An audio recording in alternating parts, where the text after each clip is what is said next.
Welcome to RBE1001. Today we're going to be discussing everything that you need to do to get through Laboratory 1 assignment for RBE1001. The first thing that you should have already done is basically build your base bot. So you should have your base bot fully assembled. Today the SAs and TAs are going to come around and basically inspect your base bot to make sure that it's built properly. It's important that it's built properly for all the following assignments in the next 3 to 4 weeks. So we're going to make sure that all the motors are mounted correctly, all the wheels are in the right place, and everything is good to go for you.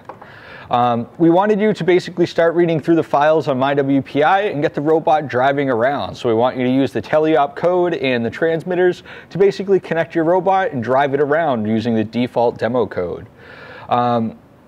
Once you've experienced how to drive the robot, we're going to get started on this week's lab and basically focus on the dynamics of the robots. We basically want to understand the limitations of the robot's center of gravity and how it's driving around. We also want to understand the limitations of dead reckoning programming on the robot. And lastly, we really want you to understand the basics of C programming in the Arduino environment. So, as I said, the first step is get one of the SAs, TAs, or course staff to basically give you the initial on the task portion here on the assignment so that you can have your base bot verified and made sure that it's built correctly. We want every single member in your group to drive the robot and get that experience. It's really important that everybody understands how to drive the robot and what limitations it has, and be able to understand its virtual turning center for completing the different exercises.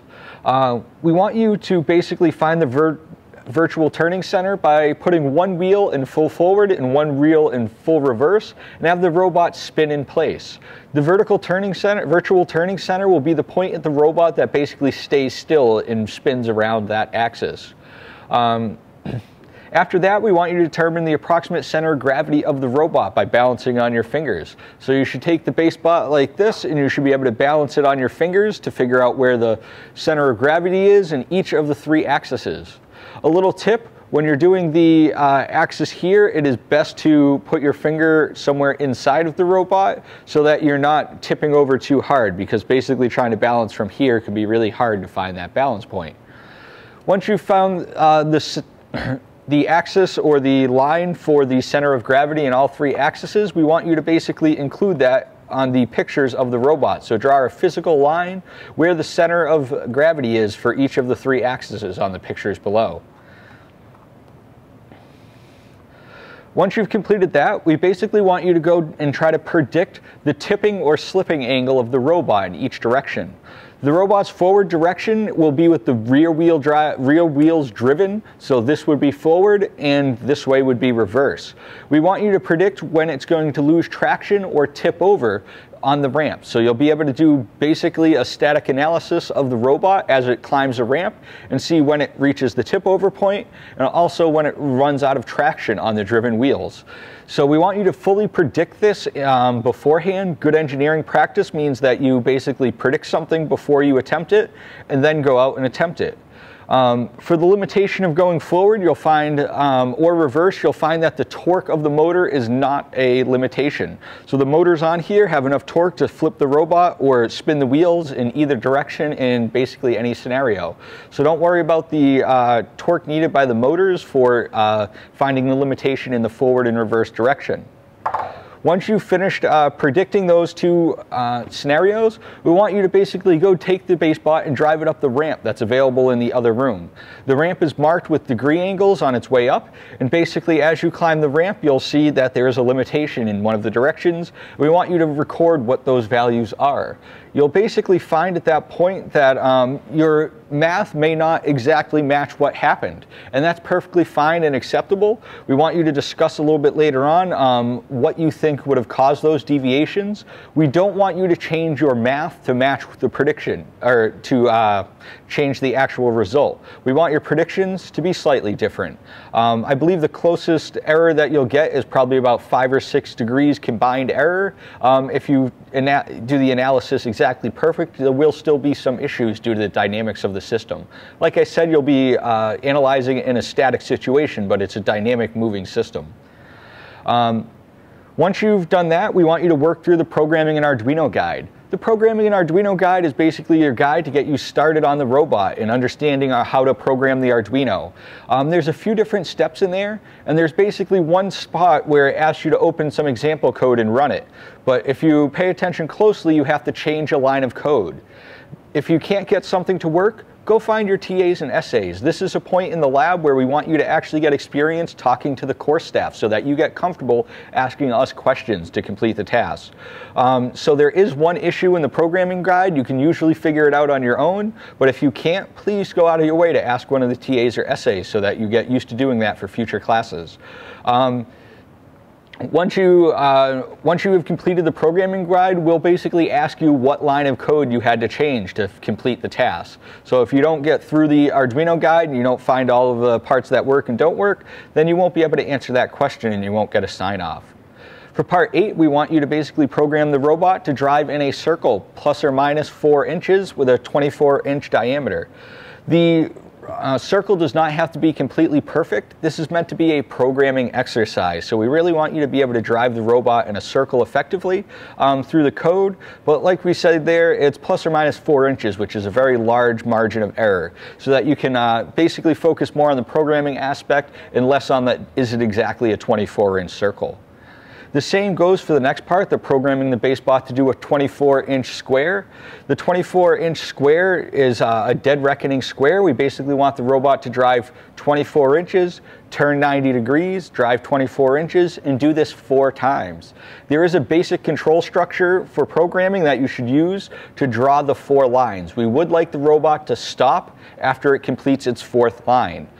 You can do this by putting just a very long delay after that control structure, or you can use the exit command. It isn't well documented, but it does work to stop your program at the end. Once you have those 2 done, we basically want to see you demo them on the field, and the course staff will give you an initial for those sections of the lab. As always in this course, all of the labs are worksheets that every single person has to do individually. So every single group member will fill out this lab sheet and hand it in for each of the labs that we have.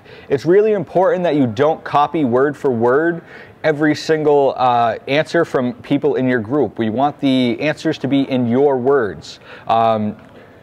So make sure that you basically fill out this worksheet in your own words and don't copy everything exactly as you see it. There is an appendix for this lab, so if we look through the appendix, you'll see it basically has a description of the 3 limits that you'll see in the first part: reaching the motor torque limit, reaching the stability limit, and reaching the traction limit. So once you've completed that, we basically want you to go on and test the robot. There's some useful information here, and there's also pictures of the robot at the end so that you could have a picture of what the robot should look like and see where all the screws and hardware goes to complete this robot. During the Arduino programming guide, you'll see here, basically we want you to follow each of the individual steps and get used to using the Arduino software. The Arduino software is downloadable for free online, and we encourage everybody to add it to their own PCs so that you have it for use outside of the laboratory. This lab is used by a number of different students, and there's roughly 3 classes of 60 students in here that are all using the same lab benches and the same equipment that you are. So it's really important that you have this software installed so that you can develop at home and outside of the lab when need be.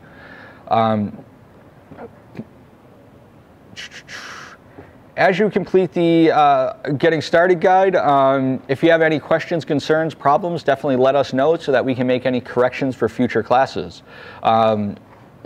It should be relatively self-explanatory, but that's why the course staff is here to help you through it. So definitely feel free to reach out to us.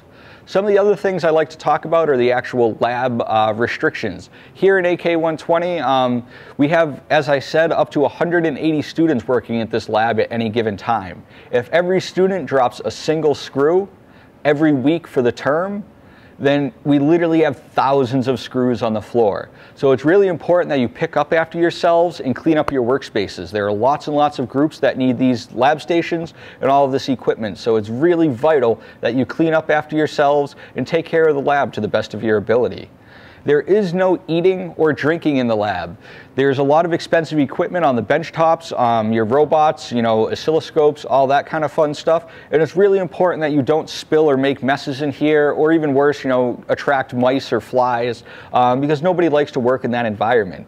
During these courses, you are expected to work somewhere between 6 and 20 hours in the laboratory. So if you make this place messy and you have problems, if you guys make problems for yourselves in that way, it's not a fun environment. So it's really important that you work together to keep the lab space clean and efficient.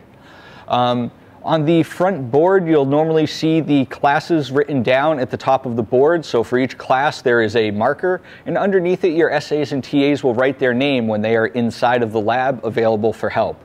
So definitely refer to the board. Also refer to the Canvas or the class website page, because the class website page will have a calendar that has all of the student and staff hours. So if you need help with something, you'll be able to refer to that calendar and see when people are showing up to the lab and for office hours.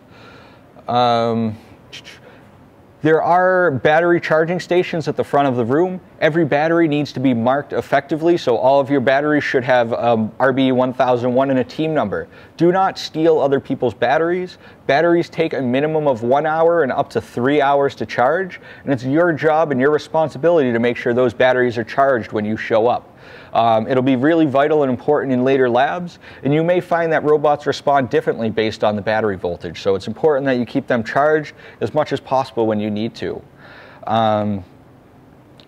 Otherwise, I hope you guys have a great time in the lab. Enjoy yourselves. This is supposed to be fun and educational. With any of the parts in the lab, if something breaks under normal educational use, that is perfectly acceptable. If something breaks maliciously, you lose it, or let's say cut it in half with a hacksaw, like you cut a motor in half, then you're going to be financially responsible for it. So you guys are financially responsible for your team kit, and you will not ever be penalized for basically breaking something under the educational pursuit. So if you have a motor and you accidentally plug it in backwards and it burns out, we are not going to hold that against you.